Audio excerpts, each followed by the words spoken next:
Jungle.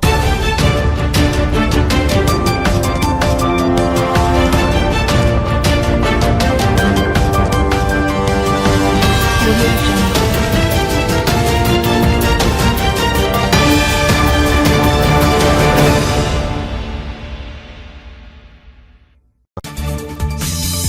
ভারতের আশ্রয়ে থাকা শেখ হাসিনার সাথে গোপনে বৈঠক করেছে রাশিয়ার প্রেসিডেন্ট পুতিন। চাঞ্চল্যকর তথ্য ফাঁস, থাকছে বিস্তারিত প্রতিবেদনে।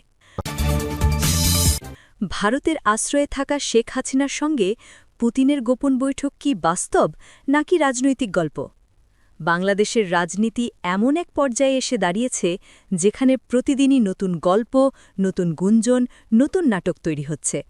রাজনৈতিক পরিস্থিতি যত উত্তপ্ত, তথ্য পরিবেশ তত ঘোলা। এই সময়ই বিভিন্ন সামাজিক প্ল্যাটফর্মে ছড়িয়ে পড়েছে আলোড়ন তোলা একটি দাবি। বলা হচ্ছে, ভারতের আশ্রয়ে থাকা শেখ হাসিনার সঙ্গে রাশিয়ার প্রেসিডেন্ট পুতিন নাকি গোপনে বৈঠক করেছেন। এই দাবি ছড়িয়ে পড়ার পর রাজনৈতিক অঙ্গন থেকে শুরু করে সাধারণ মানুষের আলোচনায় ঝড় ওঠে। কিন্তু ঝড় যত জোরে ওঠে, তথ্যের ভিত্তি তত দুর্বল দেখা যায়। দাবি যত বড় হয়, প্রমাণের আকার তত ছোট হয়। এই প্রতিবেদনে দেখা হবে সেই দাবির উৎস, উদ্দেশ্য, বাস্তবতা আর পুরো ন্যারেটিভের পেছনের রাজনৈতিক প্রেক্ষাপট। সামাজিক প্রচার মাধ্যম এখন রাজনৈতিক যুদ্ধের সবচেয়ে কার্যকর অস্ত্র। যে প্ল্যাটফর্ম আগে ছিল বিনোদন আর ব্যক্তিগত মতপ্রকাশের জায়গা, সেটিই এখন রাজনৈতিক ইশারার বাজার।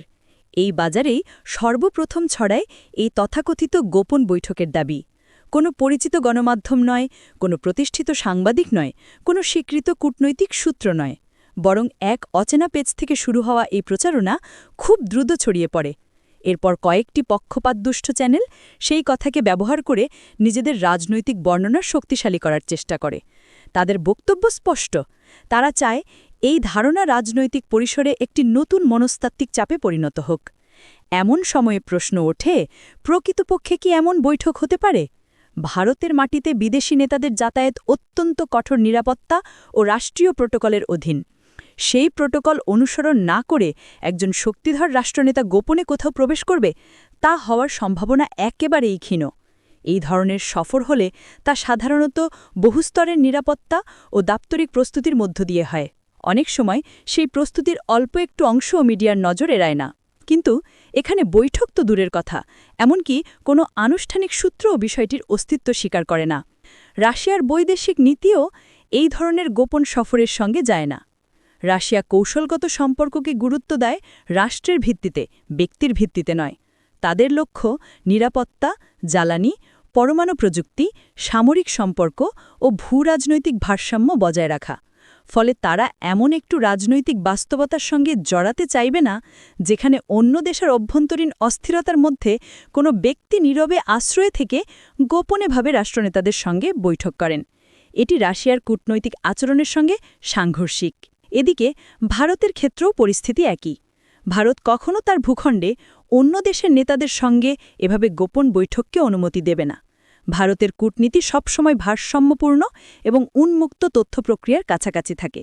বিশেষ করে যখন বিষয়টি জড়িত থাকে বিশ্বমঞ্চের অত্যন্ত গুরুত্বপূর্ণ ব্যক্তিদের সাথে। সেই গোপন বৈঠকের গুঞ্জন যে বাস্তবতার সাথে মেলে না, তা বিশ্লেষকরা শুরু থেকেই বলে আসছেন। তাহলে এই গল্প ছাড়াচ্ছে কারা এবং কেন? এখানে সবচেয়ে গুরুত্বপূর্ণ বিষয় হচ্ছে রাজনৈতিক ন্যারেটিভ তৈরির চেষ্টা।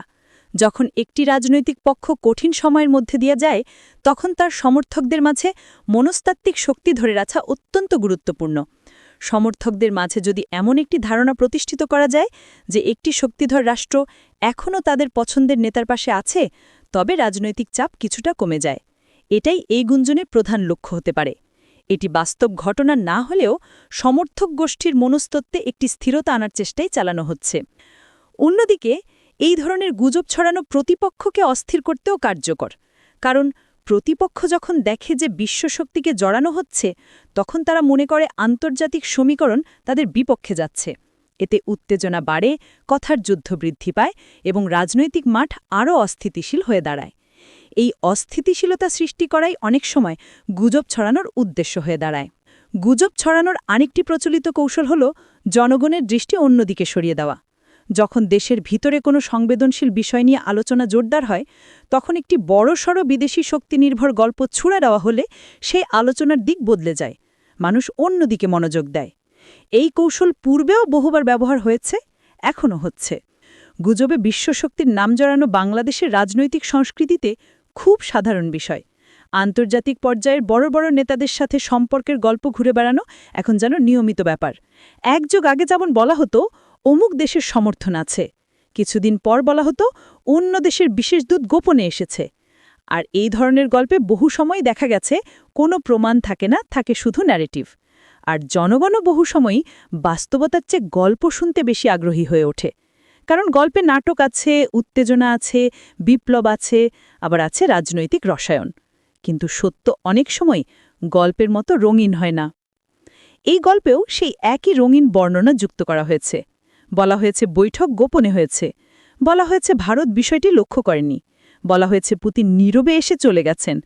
কিন্তু প্রশ্ন হল, আন্তর্জাতিক রাজনীতির কঠোর বাস্তবতায় এই ধরনের নীরব সফর আদৌ কি সম্ভব? পুতিনের প্রতিটি সফরই বহুমাত্রিক নিরাপত্তা কাঠামোর মধ্য দিয়ে পরিচালিত হয়।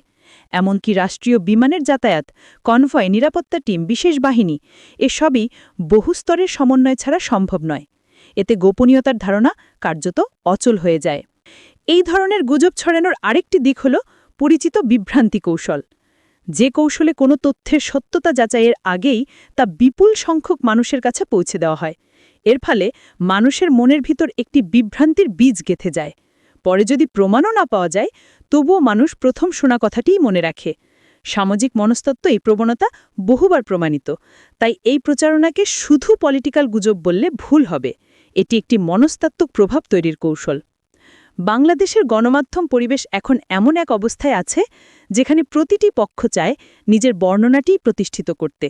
ফলে যে কোনো গল্প একটু সাজিয়ে বললেই তা ভাইরাল হয়, বিশেষ করে যদি তাতে রাজনৈতিক উত্তাপ থাকে। এই গোপন বৈঠকের গুঞ্জনও একইভাবে ছড়িয়েছে। কোনো প্রতিষ্ঠিত আন্তর্জাতিক সংবাদ মাধ্যম বিষয়টি নিয়ে একটিও প্রতিবেদন প্রকাশ করেনি, কোনো কূটনৈতিক বিশ্লেষক বিষয়টি নিয়ে মন্তব্য করেননি, কোনো সরকারি আনুষ্ঠানিক বিবৃতিতে এমন কিছুর ইঙ্গিত পাওয়া যায়নি। এমনকি রাশিয়া বা ভারতের কোনো গণমাধ্যমেও এই বৈঠকের উল্লেখ পাওয়া যায় না। এই তথ্য শূন্যতাই নিজেই প্রমাণ করে যে গুঞ্জনটি বাস্তবতা ভিত্তিহীন। অতএব এই দাবি যে বাস্তব ঘটনা নয়, বরং উদ্দেশ্যমূলক ন্যারেটিভ, তা স্পষ্ট। এটি রাজনৈতিক অস্থির সময়ের একটি প্রচলিত কৌশল, যার লক্ষ্য জনগণের মনকে বিভ্রান্ত করা, রাজনৈতিক পক্ষকে মনোবল দেওয়া, প্রতিপক্ষকে অস্থির করা এবং আলোচনার প্রেক্ষাপটকে ভিন্ন দিকে ঘুরিয়ে দেওয়া। তাই এই গুঞ্জন তাই সত্য নয় বরং গল্প, ঘটনা নয় বরং প্রচারণা, বাস্তবতা নয় বরং রাজনৈতিক মনস্তত্ত্বের খেলা। বাংলাদেশের জনগণের করণীয় একটাই, প্রমাণ ছাড়া কোনো গল্পকে বিশ্বাস করা নয়, বরং শান্ত মাথায় বোঝা কোনটি তথ্য, কোনটি ইচ্ছামৃত বিভ্রান্তি। এই ধরনের গুজব যত দ্রুত ছড়ায় তত দ্রুত তা ভেঙেও পড়ে, যদি মানুষ সচেতন থাকে।